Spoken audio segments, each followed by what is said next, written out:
जब आप किसी बार में काम करने वाली लड़कियों को देखते होंगे या किसी ऑर्केस्ट्रा में डांस करने वाली लड़की को देखते होंगे तो शायद मेरी तरह आपके मन में भी एक सवाल ज़रूर आता होगा कि आखिर ये जो लड़कियां हैं वो ऐसा कर क्यों रही हैं, उन्होंने इस टाइप के प्रोफेशन को जो है वो चुना क्यों है, क्या मजबूरी रही होगी, क्यों? क्योंकि बिहार में एक ऐसा मामला सामने आया है ना कि जो फिर से कुछ लड़कियों की बेबसी को उजागर करता है। दरअसल बिहार के नालंदा जिले में मानव तस्करी का एक गंभीर मामला जो है वो सामने आया है, जहां ऑर्केस्ट्रा के नाम पर नाबालिग लड़कियों को बंधक बनाकर जबरन उनसे डांस कराया जा रहा था, बदसलूकी तक की जा रही थी।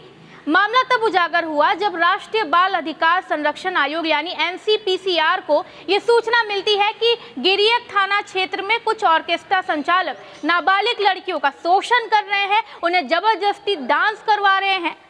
अब इस सूचना के आधार पर मिशन मुक्ति फाउंडेशन नई दिल्ली के डायरेक्टर वीरेंद्र कुमार सिंह और डीएसपी मुख्यालय के अंदर लीडरशिप में महिला थाना पुलिस की एक स्पेशल टीम ने शुक्रवार छापेमारी की।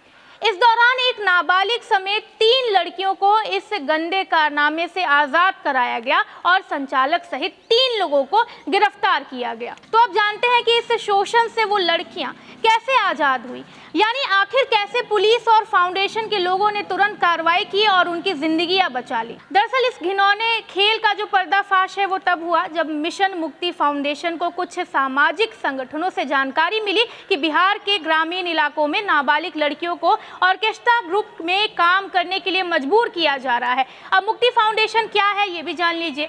देखिए, मिशन मुक्ति फाउंडेशन एक गैर सरकारी संगठन है, यानी एनजीओ है, जो इंसानों की तस्करी रोकने और पीड़ितों को बचाने का काम करता है। इसका जो नेतृत्व है वो वीरेंद्र कुमार सिंह करते हैं। ये संगठन उन लड़कियों और महिलाओं की मदद भी करता है जिन्हें जबरन काम पर लगाया जाता है या किसी तरह के शोषण का वो शिकार बनती हैं, तब जाके ये जो फाउंडेशन है उनकी मदद करता है।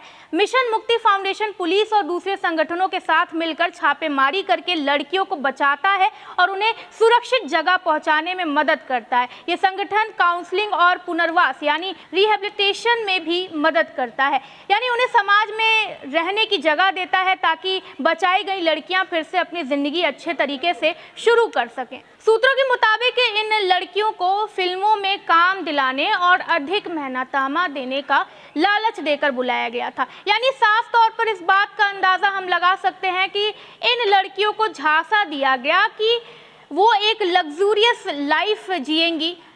और आज के समय में काफ़ी ज़्यादा जो है वो आजकल के यंगस्टर हैं, नौजवान हैं, वो फिल्मों और सीरियल में या टीवी में आने के लिए बहुत ज़्यादा शौक़ रखते हैं, या मतलब ये भी कह सकते हैं कि वो बहुत ज़्यादा जुनूनी होते हैं इस चीज़ को लेकर, और यही जुनून पूरा करने के लिए कभी कभी बच्चे ऐसा कदम उठा लेते हैं कि बाद में उन्हें काफ़ी पछतावा होता है। अब इन लड़कियों को भी कहा पता था कि वो बिहार पहुँचते ही इस तरीके की चीज़ों का शिकार हो जाएंगी, उन्हें जबरन ऑर्केस्ट्रा में बार डांसर के रूप में जो है काम करने के लिए मजबूर किया जाएगा, वो अपने घर तक लौट नहीं पाएंगी, घर लौटने की आशा तक छोड़ देंगी, ये उन्हें कहाँ पता था।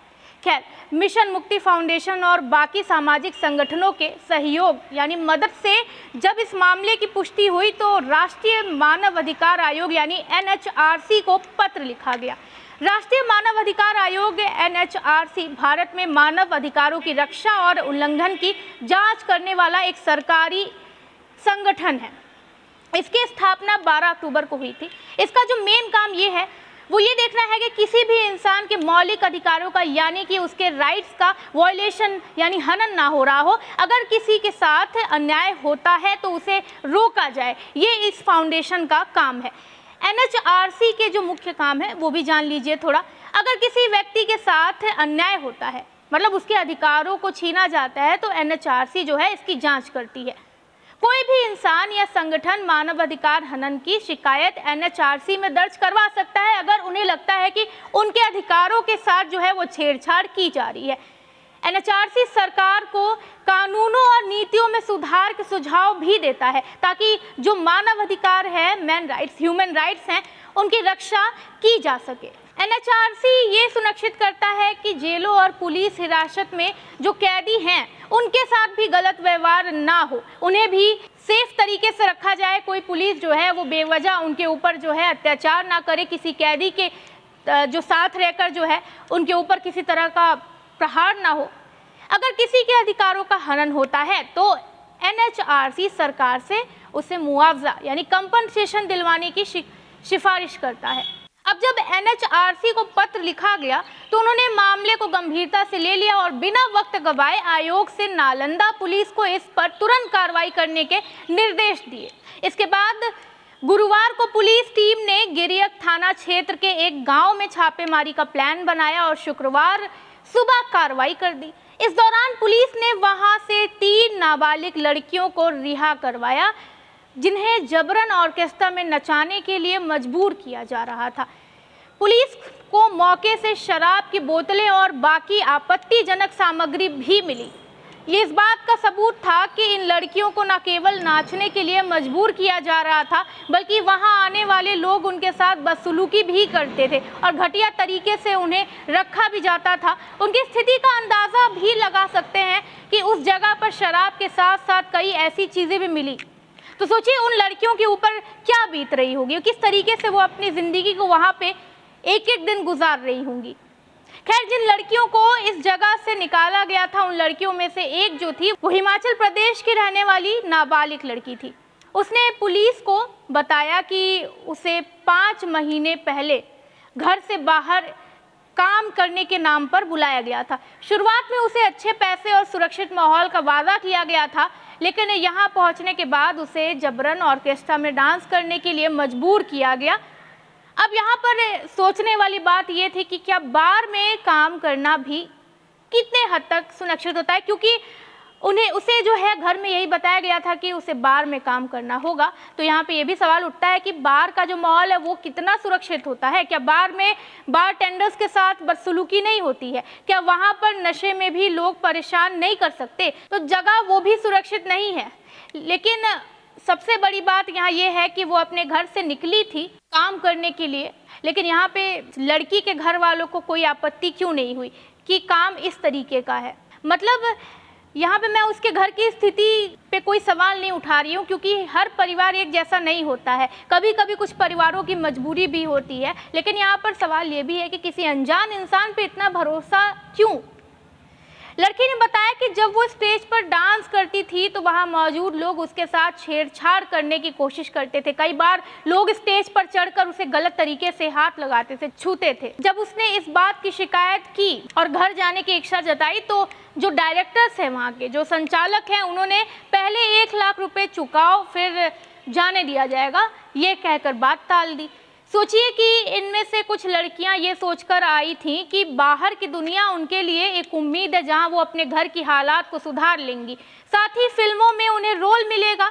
सबसे बड़ा ये मिथ होता है इस तरीके का, क्योंकि अधिकतर केसेस में लड़कियों को इस तरीके की चीज़ों के लिए फंसाया जाता है कि उन्हें काम मिलेगा, ग्लैमर इंडस्ट्री में काम मिलेगा। लेकिन हम सबको पता है कि एक्टिंग में करियर बनाना काफ़ी मुश्किल हो गया है। वहाँ जाने के लिए अब उसकी पढ़ाई तक करनी पड़ती है, इसलिए एक्टिंग एकेडमी तक खुले हुए हैं। अब वो ज़माना गया कि कोई जो है वो घर से निकल जाएगा और मुंबई के किसी इलाके में रहेगा और एक्टिंग करने के लिए कोशिश करेगा।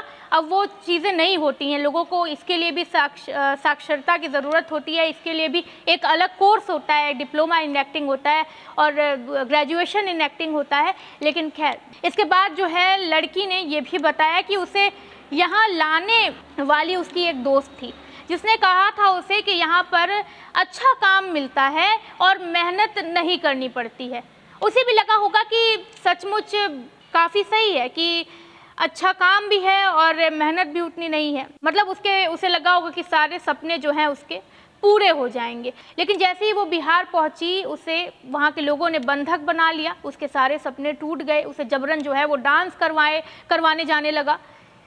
उसने बताया कि उसने अब तक 14,000 रुपये कमाए थे, लेकिन संचालक गुड्डू ने उसके 2,900 जब्त कर लिए और पैसे देने से इनकार कर दिया। यानी कि 5-6 महीने में बस उसने 14,000 कमाए थे, उसमें लगभग 3,000 रुपये उससे जबरन छीन भी लिए गए।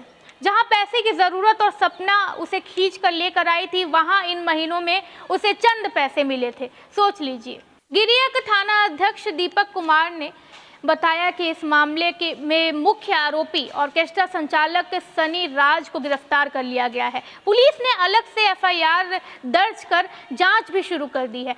मुक्त कराई गई यानी आज़ाद कराई गई कई लड़कियों को बाल कल्याण समिति CWC के समक्ष प्रस्तुत किया जाएगा, जहां उनकी काउंसलिंग की जाएगी और पुनर्विवास यानी कि किसी तरीके से उन्हें सुरक्षित जगह पर बसाया जाएगा ताकि उन्हें कोई फ्यूचर में कष्ट ना हो, भविष्य में कि इस तरीके की चीज़ें झेलनी ना पड़े। इस रेस्क्यू ऑपरेशन में मिशन मुक्ति फाउंडेशन नई दिल्ली की वीरेंद्र कुमार सिंह, रेस्क्यू फाउंडेशन दिल्ली के अक्षय पांडे, चाइल्ड लाइन के रंजन पाठक, आइडिया संस्थान के मंटू कुमार, उज्जवल कुमार और अश्विनी कुमार के अलावा रेस्क्यू एवं रिलीफ फाउंडेशन पश्चिम बंगाल के प्रतिनिधि शामिल थे। उन्होंने इन लड़कियों की न केवल जान बचाई बल्कि ऐसे माफियाओं के मन में जो है वो डर भी कायम किया कि जो लोग सोच रहे हैं इस तरीके की हरकत करने का, अगर जिनके जहन में ये चीज़ें आ भी रही हैं तो वो ना सोचें या रोकथाम लग जाए। नालंदा में हुए इस खुलासे ने बिहार में मानव तस्करी और जबरन देह व्यापार से जुड़े गिरोहों की सक्रियता पर गंभीर सवाल खड़े कर दिए हैं। पुलिस की जांच में ये भी सामने आया है कि इस गिरोह के तार जो हैं वो बिहार, झारखंड, उड़ीसा, नेपाल, मध्य प्रदेश तक फैले हुए हैं। इससे पहले भी फरवरी में पुवारपुरी थाना क्षेत्र में पुलिस ने इसी तरह के कार्रवाई करते हुए 2 दर्जन से अधिक लड़कियों को मुक्त कराया था।